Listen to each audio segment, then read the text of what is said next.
હા અશ્વિનભાઈ, તમારો સવાલ છે આપણા દેવાલયમાં બેઠેલા પરમાત્માની આસાધના ન થાય એ માટે આપણે શું જાગૃતિ રાખવી જોઈએ, બરાબર? તો જાગૃતિ એ રાખવી જોઈએ, જાગૃતિ એવરી મોમેન્ટ રાખવાની. એવરી મોમેન્ટ સવારથી જ્યાં સુધી આપણે જાગીએ છીએ ત્યાં સુધી, સવારથી ઉઠીને રાત સુધીમાં જાગ્રત અવસ્થામાં જાગ્રત રહો. નિદ્રા અવસ્થામાં તો ખબર નથી આપણને, પણ જાગ્રત અવસ્થામાં જેવો ક્રોધ આવ્યો કે મનમાં તરત જ એનાથી પાછા હટો. તરત જ યાદ કરો કે અરે મેં તમારા આત્માની પરમાત્માની આસાધના કરી, આ મેં ખોટું કર્યું. હે આત્મા, તારામાં અનંત શક્તિ છે, તું તો બધું જ જાણે છે. તો હવે ફરીથી મારાથી આવું ન થાય એવી તારી શક્તિ જાગ્રત કર. એ રીતના પાછા હઠો. જેટલી વખત આવી આસાધનાઓ થઈ જાય, અહંકાર આવી જાય, ઘમંડ આવી જાય, આ મેં કર્યું, હું જ છું, મારાથી જ થાય છે, આ બધી આસાધના છે આત્માની પરમાત્માની. અને એનું આસાધનાનું ફળ પણ એને પછી દુઃખના ઢગલા વચ્ચે રહીને ભોગવવું પડે છે. તો જ્યારે જ્યારે આવું મેં હું અહંકાર, મદ, માન, માયા, કપટ, લોભ આવ્યો, અતિશય દુઃખ થઈ ગયું, અતિશય આનંદ હોય, શોખ, હર્ષ થઈ ગયો, ત્યારે તરત જ પાછા હઠો. તરત જ પરમાત્માની માફી માંગો. આપણી અંદર રહેલા આત્માની માફી માંગો. મારાથી ભૂલ થઈ ગઈ, મેં મિસ્ટેક કરી નાખી, એ પરમાત્મા મેં તારી આસાધના કરી નાખી. જો મૂર્તિ પડી હોય અને ભૂલથી એને પગ લાગી ગયો તો કેટલું બધું દુઃખ થઈ જાય, કેટલું બધું દુઃખ થઈ જાય. 10 વાર તો એને પગે લાગી, આંખમાં આંસુ આવી જાય.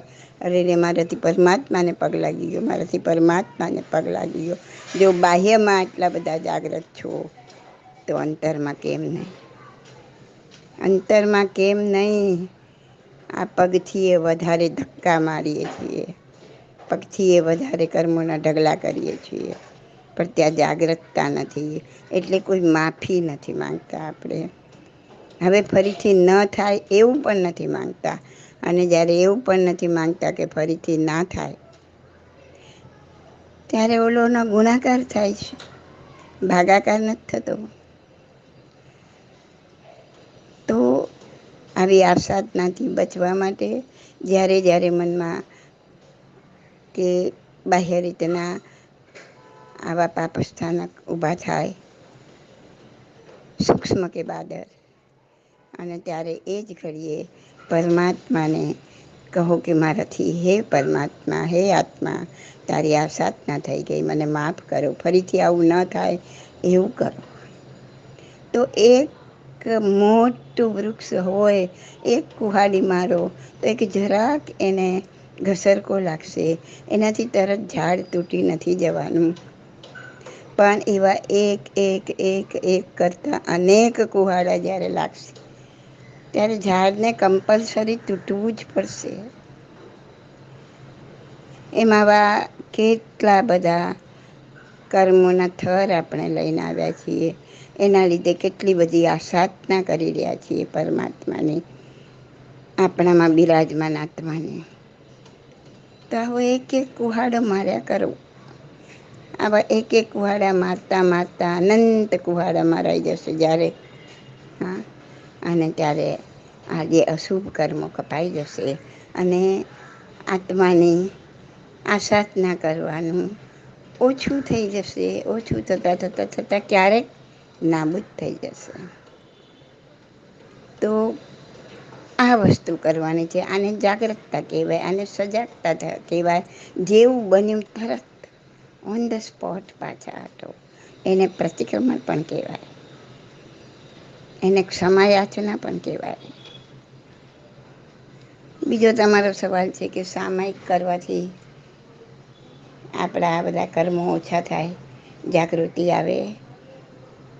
સામાયિક એક વસ્તુ આખી અલગ છે. આનો એક બીજો ભાગ પણ ગણી શકાય કે જો આપણે ઈચ્છીએ છીએ કે આપણા પરમાત્માની, આપણામાં રહેલા આત્માની આસાધના ઓછી થાય, આ સાધના ન થાય તો આપણે જે કર્મોનો જથ્થો અનંત જન્મથી લઈને આવ્યા છે એ કર્મના જથ્થાને નિર્જરા કરવી પડે. નિર્જરા કરતાં કરતાં ઓછા થાય ને જેમ ઓછા થાય એમ આપણે આ સાધનાથી બચી શકીએ. કેમ કે જેમ કર્મોના થર આગળના લઈને આવ્યા છીએ ઓછા થશે એટલે પછી આપણે આવા ક્રોધ કરતા, મદ કરતા, અહંકાર કરતા આપણે અટકી જશું અથવા તો ઓછું થઈ જશે એનું પ્રમાણ. કેમ કે એના પર લાગેલા કર્મોના થરને આપણે ઓછા કર્યા. એ ક્રિયા સામાયિક છે. સામાયિક કોને કહેશું? તો કે સામાયિક એ છે કે જેમાં મન, વચનને, કાયાને સ્થિર કરવાની છે. વચન અને કાયા તો ઇઝીલી સ્થિર થશે, જ્યારે મન સ્થિર નહીં થાય એના માટેની આખી પદ્ધતિ બતાવી છે પુસ્તક પ્રશ્નોત્તર રત્નમાલા ભાગ 2માં. એ રીતના એને ઓછું કરતા જાઓ, મનને ભટકતું ઓછું કરતા જશો એમ એ ધીમે ધીમે સ્થિર થશે. સ્થિર થયેલું મન સૂક્ષ્મ બનશે, એનાથી અંતરયાત્રા થશે. એનાથી અંતરયાત્રા વખતે જે કંઈ સંવેદના પ્રાપ્ત થશે તેમાં નહીં રાગમાં ખેંચાવો, નહીં દ્વેષમાં ખેંચાવો અને ન્યુટ્રલ બનશો, ક્ષમતામાં સ્થિર થશો. તો જે જૂના આગળના ભરીને આવેલા કર્મોની પ્રતરો છે એક પછી એક ઉદીરણામાં આવીને ખતમ જશે. જેમ જેમ આ પ્રતરો ખતમ થશે એમ એમ આ ક્રોધ, માન, માયા, અહંકાર, વિષય કસાયના જે કંઈ આ સાધના છે એ બધી ઉદ્ભવતી ઓછી થશે અને આ સાધનામાંથી બચી જશું. ખ્યાલ આવે તો આ બે જ રીત છે. ધ્યાન પદ્ધતિ દ્વારા કર્મોને નિર્જરા કરો, કર્મનો જથ્થો ઓછો કરો, જેથી આ બધા વિષય કસાયોની ઉદ્ભવના ઓછી થાય. અને જ્યારે જ્યારે પૂર્વજન્મના આપણે નાખીને આવ્યા છે એ કર્મો જ્યારે જ્યારે ઉદ્ભવમાં આવે ત્યારે તરત જ આત્માને ક્ષમા યાચના કરો. મારી ભૂલ થઈ ગઈ, મેં તારા પર કર્મો ચડાવી દીધા, મેં તારી આ સાધના કરી, મને માફ કરો, ફરી આવું ના થાય એવું કરો. બસ આ જાગ્રતતા એ જ ધર્મ છે. આ જાગ્રતતા જ આમાંથી આપણને બચાવી શકશે. ઓકે.